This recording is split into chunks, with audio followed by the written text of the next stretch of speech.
ബഹുമാനപ്പെട്ട മുഖ്യമന്ത്രിയെ ഞങ്ങൾ പോയി കണ്ടിരുന്നു. കണ്ട സമയത്ത് വളരെ പോസിറ്റീവായിട്ടാണ് അദ്ദേഹം പ്രതികരിച്ചത്. ഞങ്ങളും വളരെ ക്രിയാത്മകമായിട്ടുള്ള പിന്തുണ ഗവൺമെൻറ് നൽകുകയും വികസനത്തിന് വേണ്ടിയുള്ള എല്ലാ സഹായവും ചോദിച്ചിരുന്നു. അതിനുശേഷം 2 മന്ത്രിമാരെ കണ്ടു. നമ്മുടെ തിരുവനന്തപുരത്തുള്ള 2 മന്ത്രിമാർ, ശ്രീ കെ മുരളീധരനെയും ശ്രീ CP ജോണിനെയും. ഈ 2 വിഭാഗവും കോർപ്പറേഷനുമായിട്ട് സഹകരിച്ച് പോകേണ്ടത്. തിങ്കളാഴ്ച തദ്ദേശ സ്വയംഭരണ വകുപ്പ് മന്ത്രിയെ കാണുന്നുണ്ട്. അതുപോലെ തന്നെ ഇലക്ട്രിസിറ്റി മിനിസ്റ്റർ ശ്രീ സണ്ണി ജോസഫ് അദ്ദേഹത്തെ കാണുന്നുണ്ട്. പിന്നെ ജലസേചന വകുപ്പ് മന്ത്രിയെ വിളിച്ചിട്ടുണ്ട്. അത് തിങ്കളാഴ്ച വൈകുന്നേരം 6 മണി അടുപ്പിച്ച് അദ്ദേഹത്തെ കാണും. 3 മന്ത്രിമാരെ തിങ്കളാഴ്ച കാണുന്നുണ്ട്. അപ്പോൾ കോർപ്പറേഷനുമായിട്ട് സഹകരിക്കേണ്ട വകുപ്പുകളിലെ മന്ത്രിമാരുമായിട്ട് എത്രയും ചുരുങ്ങിയ ദിവസം കൊണ്ട് ചർച്ചകൾ പൂർത്തിയാക്കും. അല്ല, അനധികൃത നിർമ്മാണം നടത്തിയിട്ടുള്ള ഒരാളിന് അദ്ദേഹം ചെയ്ത് അവർ ചെയ്തത് തെറ്റാണെന്ന് അവർക്കറിയില്ലേ?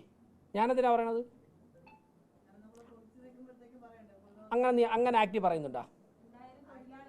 അല്ല, അനധികൃത നിർമ്മാണം നടത്തിയിട്ടുണ്ടെങ്കിൽ അത് മാറ്റുവാനുള്ള നിയമപരമായിട്ടുള്ള ഉത്തരവാദിത്തം കോർപ്പറേഷനുണ്ട്.